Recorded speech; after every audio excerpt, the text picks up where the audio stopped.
David Wilson stared at his laptop screen, rubbing his tired eyes. The clock on his desk showed 11:47 p.m. and he was still working. Again. This had become his life ever since his wife passed away 2 years ago. Work, sleep, and somewhere in between, trying to be a good father to his 7-year-old daughter, Lily. The house felt too quiet. Lily had been asleep for hours, but David couldn't shake the worry that always gnawed at him. Was she okay? Did she eat enough dinner? Was she happy? These questions kept him awake most nights. 3 months ago, everything changed when Ana Rodriguez walked into their lives.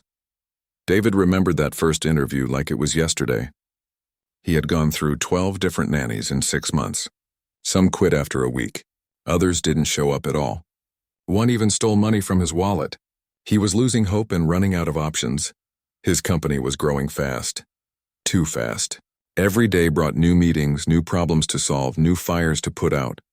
He couldn't keep leaving work early to pick up Lily from school. He couldn't keep bringing her to the office on weekends. Something had to change. Then Ana knocked on his door. She was different from the others right away. She didn't just talk about her experience or her certificates. Instead, she asked about Lily. What did she like to do? What made her laugh? What were her fears? Ana listened to every word David said, taking notes in a small notebook.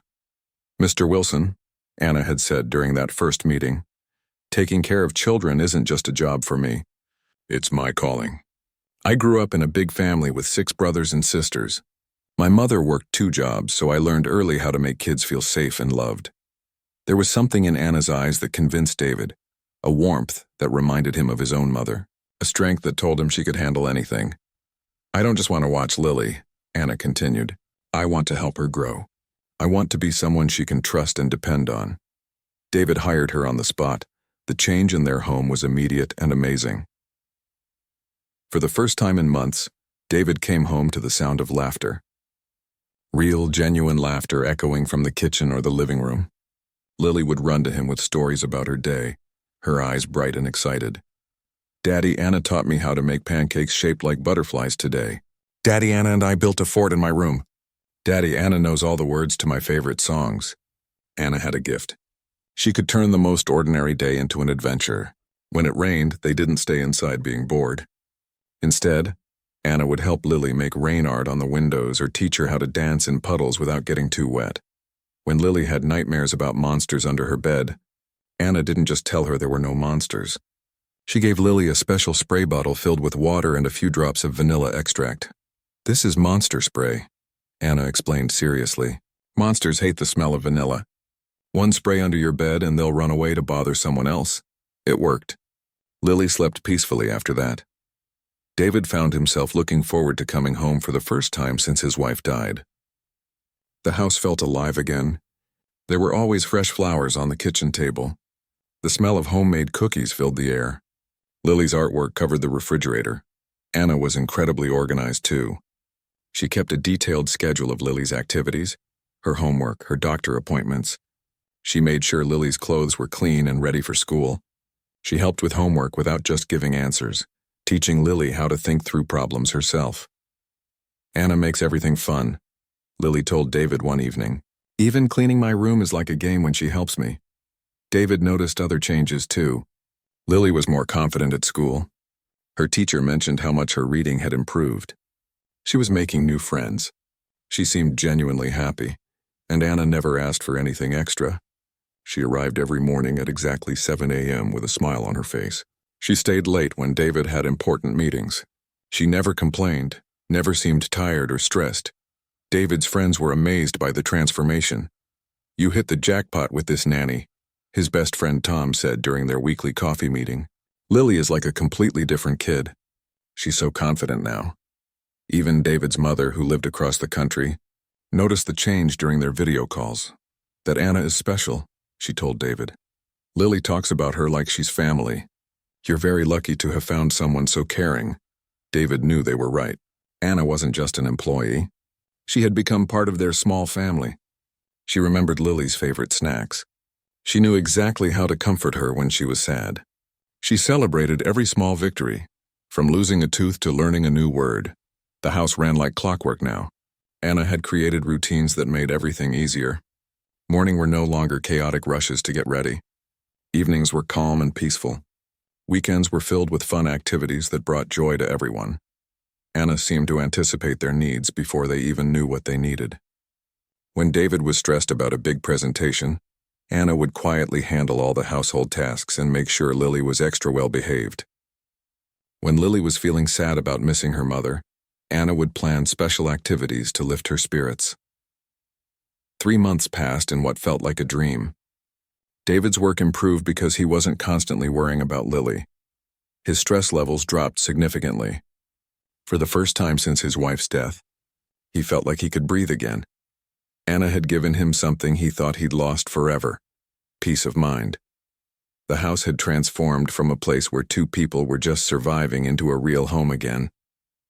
There was laughter, love, and hope filling every corner. David often found himself watching Anna with Lily, amazed by her patience and creativity. She never raised her voice. She never seemed frustrated even when Lily was having a difficult day. Instead, she would find gentle ways to guide her, turning potential tantrums into teachable moments. How does she do it? David wondered to himself many times. Anna made it look effortless, but David knew it took real skill and dedication to care for a child the way she did. She wasn't just babysitting. She was helping raise Lily, shaping her into a confident, kind, intelligent young girl. Everything seemed perfect. David had found the ideal person to help him raise his daughter. Anna was reliable, caring, and completely trustworthy. She had brought stability and joy back into their lives. But sometimes perfection can hide secrets that no one expects to discover. David checked his watch as the plane touched down. 10:15 p.m. His business trip to Chicago had ended a day early when the client meeting got moved up. He was exhausted but excited to get home and surprise Lily in the morning. The taxi ride through the quiet suburban streets felt longer than usual. Streetlights flickered past the windows as David thought about how much he had missed his daughter, even though he'd only been gone for 2 days. Anna had sent him sweet photos throughout the trip. Lily building a blanket fort. Lily painting her nails bright pink. Lily reading a book with the biggest smile on her face. Anna was amazing at keeping him updated without being overwhelming. Just the right amount of photos and messages to let him know everything was perfect at home. As the taxi pulled into his driveway, David noticed something odd. The living room lights were still on. That was strange. Anna was always careful about turning off lights when Lily went to bed. She was very responsible about things like that. David paid the driver and grabbed his small suitcase. The front porch was dark, which was normal. Anna always left the porch light on for him when he traveled, but maybe she forgot this time. No big deal. He quietly unlocked the front door, trying not to wake anyone up. The house was silent except for the gentle hum of the refrigerator in the kitchen. David set his suitcase down by the door and loosened his tie. All he wanted was a hot shower and his own bed. But as he walked toward the stairs, something caught his eye in the living room. David stopped dead in his tracks.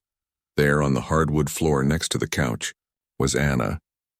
But she wasn't just lying there like someone who had fallen asleep watching TV. She was curled up in a tight ball, covered by what looked like a thin throw blanket from the couch. Her head was resting on something small and dark. David's heart started beating faster. This didn't look right. This didn't look normal at all. He stepped closer, trying to make sense of what he was seeing. Anna was fully dressed in her regular clothes. Her shoes were lined up neatly beside her. Next to her head was her purse, which she was using as a pillow. David had seen people fall asleep accidentally on couches before. He'd done it himself plenty of times. But this was different. This looked intentional, like someone who was trying to make the best of sleeping on a hard floor. The blanket she was using was the decorative throw that usually sat folded on the back of the couch.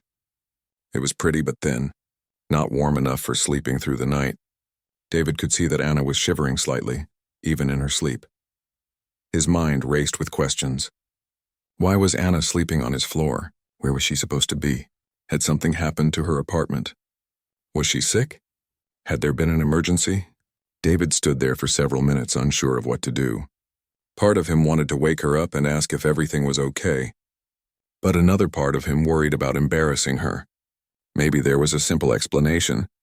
Maybe her apartment was being fumigated or something. But deep down, David knew this wasn't about fumigation or any other temporary problem.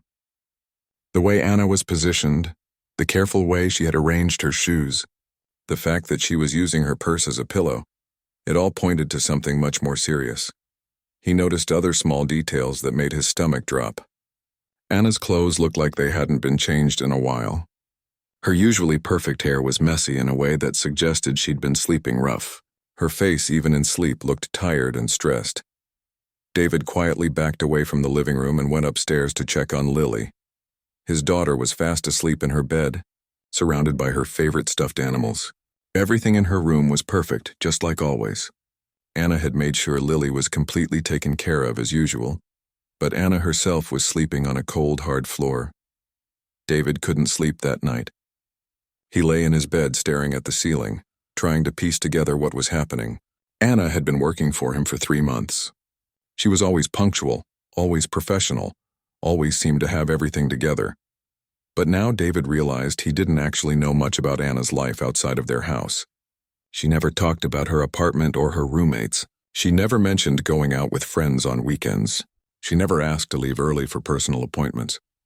David had been so grateful for her excellent work that he'd never thought to ask about her personal life. He respected her privacy and didn't want to be a nosy employer. But now he wondered if he should have paid more attention. Around 5 a.m., David heard quiet footsteps downstairs. He got up and peeked out his bedroom window. Anna was walking quickly down the street, disappearing into the early morning darkness. She was carrying her purse and the thin blanket. When David came downstairs an hour later, there was no sign that anyone had slept in the living room. The throw blanket was back on the couch, folded perfectly. The living room looked exactly like it always did. At exactly 7 a.m., Anna knocked on the front door with her usual bright smile. "Good morning, Mr. Wilson." "You're back early," she said cheerfully. "Did your meetings go well?" David studied her face carefully. She looked tired, but she was trying hard to hide it. Her clothes were different from what she'd been wearing when he saw her on the floor, but they had the same slightly wrinkled look of someone who didn't have access to proper laundry facilities. "Yes, everything went fine," David replied slowly. "How is everything here?" "Perfect as always," Anna said, hanging her light jacket on the coat hook. "Lily was an angel. We made cookies yesterday and she was so proud of them. She saved 2 in a container for you to try." Anna moved through her morning routine exactly like always. She checked Lily's backpack, started breakfast, and hummed quietly while she worked. If David hadn't seen her sleeping on his floor a few hours earlier, he would never have suspected anything was wrong. But he had seen her. And now he couldn't stop thinking about it. Throughout the day, David found himself watching Anna more carefully. He noticed how she ate very little at lunch, claiming she wasn't hungry. He saw how she carefully wrapped up the leftover sandwich for later. He observed how she never threw anything away, always saving small bits of food. These were not the habits of someone who was financially secure. David's successful business mind started putting pieces together. Anna never talked about her living situation. She never mentioned grocery shopping or paying bills. She was always available to work, even on weekends, like she had nowhere else to be. And most telling of all, she had been sleeping on his floor. The perfect nanny who had transformed their lives was hiding a devastating secret. David realized that while Anna had been taking care of his family so beautifully, no one had been taking care of Anna. That evening, after Lily went to bed, David knew he had to find out the truth. David couldn't concentrate on anything the next day. Every time he looked at Anna, he saw her curled up on that cold floor. Every time she smiled at Lily, he wondered how she managed to be so cheerful when she was clearly struggling. He watched her throughout the morning, looking for signs he had missed before. The way she carefully packed away leftover breakfast, how she declined his offer of coffee, saying she was trying to cut back on caffeine. The way she wore the same cardigan 3 days in a row, even though she always looked neat and professional. By lunchtime, David couldn't take it anymore. He had to know what was going on. Lily was taking her afternoon nap, which gave David the perfect opportunity. Anna was in the kitchen, quietly cleaning up after lunch.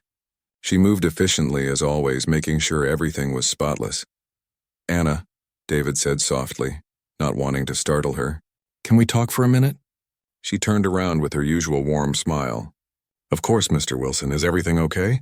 Did I forget something?" David's heart ached seeing how quickly she assumed she had done something wrong. No, you haven't forgotten anything. You never forget anything. That's not what this is about. Anna's smile faltered slightly. She could hear the serious tone in his voice. David pulled out a chair at the kitchen table. Please, sit down. Anna hesitated. In 3 months of working for David, she had never sat at his kitchen table during work hours. It felt strange and formal. Am I in trouble? She asked quietly, her hands fidgeting with her cardigan. No, Anna, you're not in trouble. I just need to ask you about something I saw last night. The color drained from Anna's face. Her hands went very still. David took a deep breath. He had practiced this conversation in his head all morning. But now that the moment was here, he didn't know how to begin. When I came home last night, I saw you sleeping in the living room, on the floor. Anna's eyes filled with tears instantly. She looked down at her hands, her shoulders shaking slightly. Anna, David continued gently. I need you to tell me what's going on. Are you okay? Is everything all right at home? For a long moment, Anna didn't speak. The only sound in the kitchen was the quiet ticking of the wall clock. When she finally looked up, tears were streaming down her face. I'm so sorry, Mr. Wilson, she whispered. I never meant for you to find out. I was always so careful to leave before anyone woke up. David's stomach dropped. Leave before anyone woke up? Anna, how long has this been going on? Anna wiped her eyes with the back of her hand, but more tears kept coming. About 6 weeks, she admitted. Maybe 7. I've been sleeping here at night and leaving early in the morning. But where are you supposed to be sleeping? What happened to your apartment? Anna's shoulders sagged like she was carrying an enormous weight.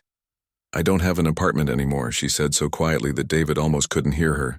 I haven't had one for 2 months. David felt his heart break. Anna, what happened?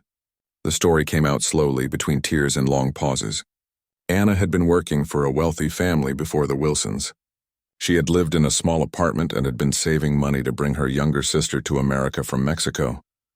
The family I worked for before you, they seemed so nice at first, Anna explained. They had 3 children and I loved taking care of them. But then the father lost his job. They said they couldn't afford to pay me anymore. David listened carefully, not wanting to interrupt. They let me go with only 2 days' notice. No severance pay, nothing. I had enough money saved to pay my rent for 1 more month. But then I couldn't find another job right away.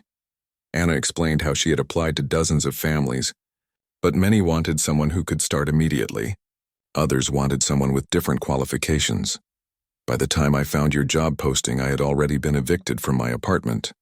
All my stuff was in storage and I was sleeping in my car. David's hands clenched into fists. Not at Anna, but at the situation. How could someone so caring and responsible end up in such a terrible position? I was so afraid you wouldn't hire me if you knew I was homeless. Anna continued.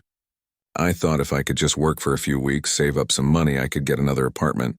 What happened to your car? David asked. Anna's face crumpled. It got repossessed 3 weeks ago. I was behind on payments because I had used all my money trying to keep my apartment. The bank took it while I was working here one day. David couldn't believe what he was hearing. This whole time, Anna had been taking perfect care of his family while she had nowhere to live. Anna, where have you been sleeping since then?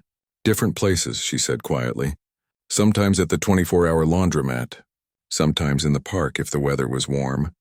But then I realized the door to your house doesn't have a deadbolt lock, just the regular lock, and I still had the key from when you gave it to me.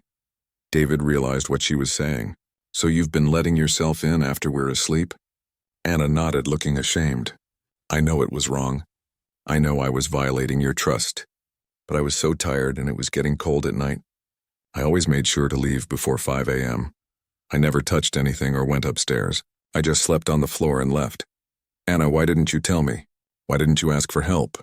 Fresh tears started flowing. Because I was afraid you would fire me. This job, taking care of Lily, it's the only good thing in my life right now. She makes me so happy and I love helping your family. I couldn't risk losing that. David felt terrible. This wonderful woman had been suffering in silence, too proud and too scared to ask for help. I've been trying so hard to save money for a new apartment, Anna continued. But it's expensive to eat when you don't have a kitchen. And I had to buy some new clothes because my others got ruined when it rained.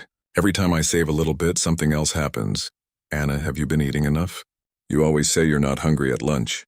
Anna looked embarrassed. I eat the leftovers from Lily's meals, and sometimes I take home the extra food from dinner if that's okay. I know I should have asked permission. David's heart was breaking. Anna had been taking care of his family so beautifully while struggling just to survive. I'm so sorry, Mr. Wilson, Anna said again. I know I should have been honest with you from the beginning. I understand if you want me to leave. I can pack my things and go right now. Leave? David said firmly. Anna, you're not going anywhere. Anna looked up at him with surprise and hope in her eyes. We're going to fix this, David said. Today, right now. You're never sleeping on another floor or in another park. Do you understand me? Anna started crying again, but this time they weren't tears of shame. They were tears of relief. David spent the rest of that afternoon thinking.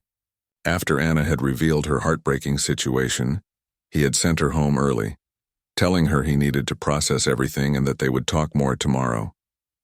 Anna had left reluctantly, clearly worried about what his decision would be, but David wasn't thinking about firing Anna.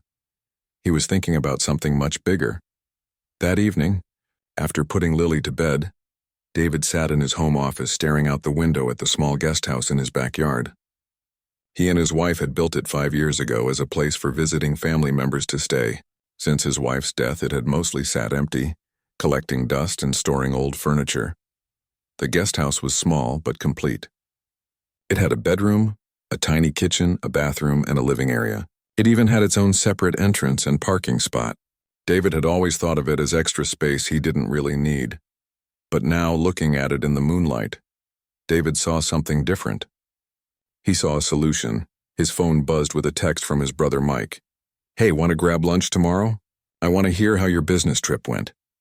David stared at the message for a moment, then called Mike instead. David, everything okay? It's pretty late for you to be calling. Mike, I need to ask you something, David said. Do you remember what Dad always used to say about helping people? Mike was quiet for a second. You mean about how the best way to help someone isn't to give them a fish, but to teach them to fish? No, the other thing. About how when you have the power to change someone's life for the better, it's not just an opportunity, it's a responsibility. Yeah, I remember. Mike said slowly. David, what's going on? You sound different. David told Mike the whole story about Anna, how she had been the perfect nanny, how she had transformed their lives, and how he had discovered she was homeless. Oh man, Mike said when David finished. That's heartbreaking. What are you going to do? I'm going to give her the guest house, David said simply. Wait, what? Like to live in? Rent-free, David confirmed. And I'm going to give her a raise so she can get back on her feet properly. Mike was quiet for a long moment. David, that's incredibly generous. But are you sure? I mean, you barely know this woman outside of work. I know enough, David replied. I know she's honest, hardworking, and she loves Lily like family. I know she's been taking perfect care of us while secretly struggling to survive. That tells me everything I need to know about her character. David had made up his mind. He spent the next hour making phone calls. First to his cleaning service, asking them to deep clean the guest house the next day.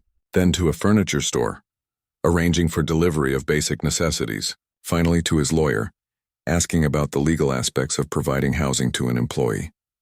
The next morning, David arrived at his own house at 6:30 a.m., 30 minutes before Anna was supposed to arrive. He wanted to surprise her. When Anna knocked on the door at exactly 7 a.m., David could see the anxiety in her eyes. She had clearly spent the night worrying about losing her job. Good morning, Anna, David said with a smile. Before we start the day, I have something to show you. Anna looked confused but followed David through the house and out the back door toward the guest house. Mr. Wilson, where are we going? She asked nervously. I told you yesterday that we were going to fix your situation, David said, stopping in front of the guest house door. This is how we're going to do it. He handed Anna a key. I don't understand, Anna said, staring at the key. This is your new home, Anna, for as long as you want it. No rent, no deposit, no lease agreement. It's yours, Anna's mouth fell open. She looked at David, then at the guest house, then back at David. I can't accept this, she whispered. It's too much. I can't pay you back for something like this. You're not supposed to pay me back, David said gently. Anna, you've given Lily and me something priceless. You've given us our happiness back. You've made our house feel like a home again. This is my way of saying thank you. Anna started crying again, but she was also smiling. Mr. Wilson, I don't know what to say. Say you'll accept it. Say you'll stop sleeping on floors and start living like the amazing person you are. Anna hugged the key to her chest. Yes, she said through her tears. Yes, thank you so much. David showed Anna through the guest house, pointing out the kitchen, the bedroom, and the bathroom. Anna kept touching things gently like she couldn't believe they were real. And there's something else, David said when they had finished the tour. I'm giving you a raise. A significant one. You deserve to be paid what you're worth, and what you're worth is a lot more than what I've been paying you. Anna sat down on the couch, overwhelmed. I don't understand why you're being so kind to me. Because kindness is what people do for each other, David said. Because when you have the ability to help someone, you should help them. And because you've become part of our family, Anna, family takes care of each other. When Lily woke up and found out that Anna would be living in their backyard, she was thrilled. Does this mean Anna can help me with my homework every day? Lily asked excitedly. If Anna wants to, David replied. Does this mean we can have sleepovers in Anna's house? Anna laughed, her first real laugh in months. We'll see about that. But not everyone understood David's decision. When David's mother called that weekend and he told her about Anna's situation and his solution, there was a long pause. David, honey, that's very generous, his mother said carefully. But are you sure this is wise? What if things don't work out? What if she takes advantage of your kindness? David's business partner, Robert, was even more direct when David mentioned it during their Monday meeting. You gave your nanny a house?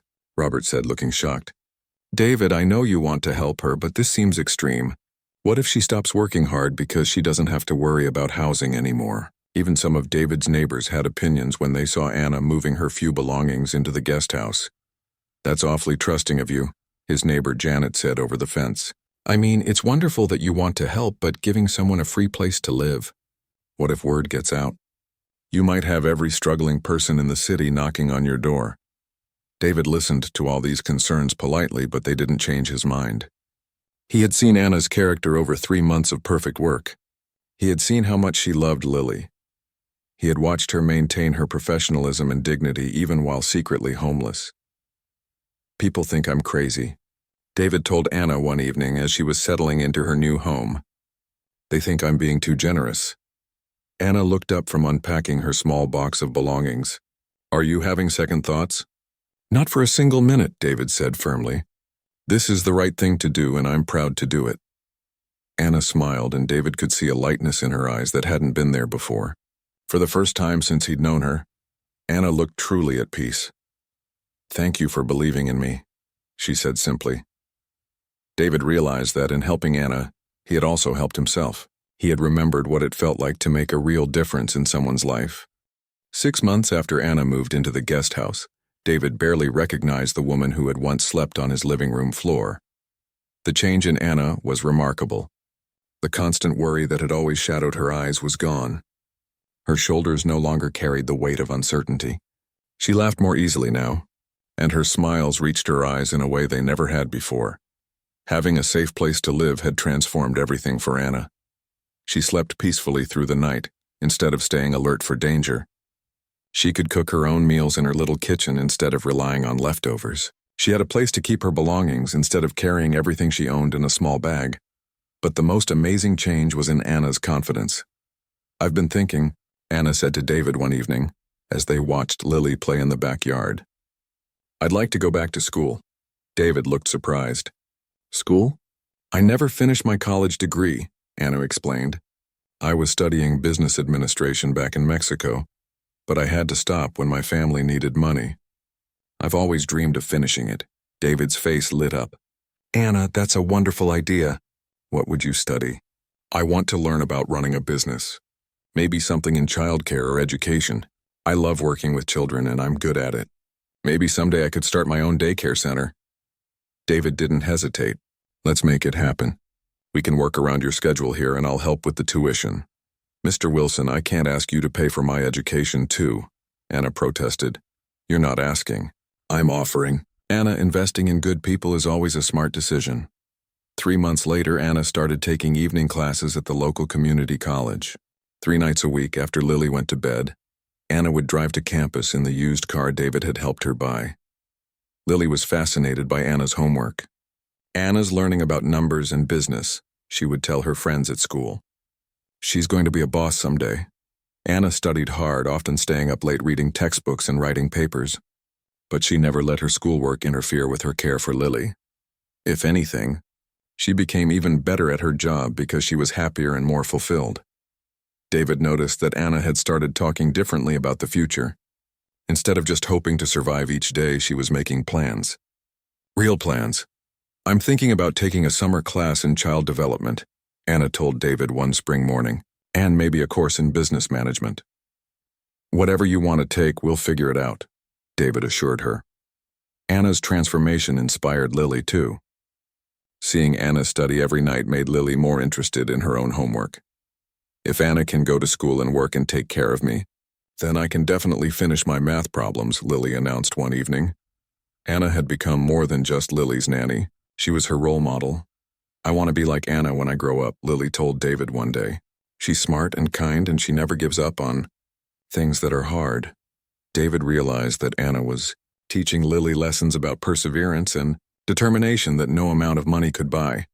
2 years after moving into the guest house, Anna graduated from community college with highest honors. David and Lily sat in the front row at her graduation ceremony, cheering louder than anyone else when Anna's name was called. "I never thought this day would come," Anna said through happy tears as they celebrated at dinner afterward. "There were so many times I wanted to quit." "But you didn't quit," Lily said proudly. "You kept going even when it was hard." Anna hugged Lily tight. "You're right. And you know what? That's a lesson for both of us." After graduation, Anna surprised David with an announcement that left him speechless. "I want to start my own business," Anna said. "A childcare service for working families. I want to help other parents the way I've been able to help you and Lily." David was amazed. "Anna, that's incredible. Tell me more about your idea." Anna had it all planned out. She wanted to create a service that provided reliable, loving childcare for families who needed it most. Not just wealthy families like David's, but working-class parents who struggled to find good, affordable care for their children. "I know what it's like to need help and not know where to find it," Anna explained. "I want to be the person other families can depend on." David helped Anna write her business plan. He connected her with other business owners in the community. He even offered to be her first investor. "Anna, I believe in you completely," David told her. "This business is going to be successful because you understand what families really need." Anna's childcare service, Caring Hearts Family Services, launched 6 months later. She started small with just 3 other caregivers working with her. All of them were women who had faced difficult circumstances, but wanted to build better lives for themselves. Anna's first rule was that her employees would be paid fairly and treated with respect. Her second rule was that no family would ever be turned away because they couldn't afford full rates. "Everyone deserves good child care," Anna told the local newspaper when they wrote an article about her new business. "Children are our future, and the people who care for them should be valued." The business grew quickly. Anna's reputation for reliability and kindness spread throughout the community. Parents trusted her because they could see how much she genuinely cared about children. Within a year, Anna was employing 15 people and serving over 50 families. She had to move her business out of her guest house and into a proper office building. David was amazed by Anna's success, but he wasn't surprised. He had always known she was capable of great things. The impact of David's original decision to help Anna spread far beyond just their family. Other wealthy families in the neighborhood started paying more attention to the people who worked for them. They began asking questions about their employees' living situations and offering more support when needed. "You started something," David's friend Tom told him at a neighborhood barbecue. "Ever since word got out about what you did for Anna, people have been thinking differently about how they treat their employees." Tom's own family had recently helped their housekeeper enroll in English classes and provided her with a small raise to cover the costs. "It made us realize that we have the power to make real differences in people's lives," Tom continued. "We just had to start paying attention." Anna's story had become an inspiration throughout their community. Local business owners started creating programs to help their employees pursue education. Some offered housing assistance. Others provided childcare or transportation support. The local college even created a scholarship fund specifically for working adults who wanted to return to school. They called it the Second Chances Scholarship, and Anna was the first recipient. 5 years after that night when David found Anna sleeping on his floor, their lives had completely changed. Anna now owned a successful business that employed 30 people and served over 100 families. She had purchased her own house and was helping her younger sister attend college in America. Lily, now 12 years old, volunteered at Anna's child care center on weekends. She had grown up understanding that helping others wasn't just nice to do, it was essential. Anna taught me that everyone deserves kindness. Lily explained to her school counselor when asked about her volunteer work. She shows me every day that one person can make a huge difference. David's business had also grown, partly because he had learned from Anna's example about treating employees well. His company was now known for its generous benefits and supportive work environment. But the most important change was in their family. Anna had never left the guest house even after she could afford her own place. She had become truly part of their family. Anna isn't just Lily's caregiver anymore, David told his mother during one of their weekly phone calls. She's like a sister to me and an aunt to Lily. We're better people because she's in our lives. David's mother, who had once worried about his generosity, now understood completely. You didn't just change Anna's life, she told David. She changed yours too. That's how real kindness works. It makes everyone better. Looking back, David realized that the night he found Anna sleeping on his floor was the night that changed everything. Not just for Anna, but for his entire family and their whole community. Sometimes one act of kindness creates ripples that spread farther than anyone could ever imagine.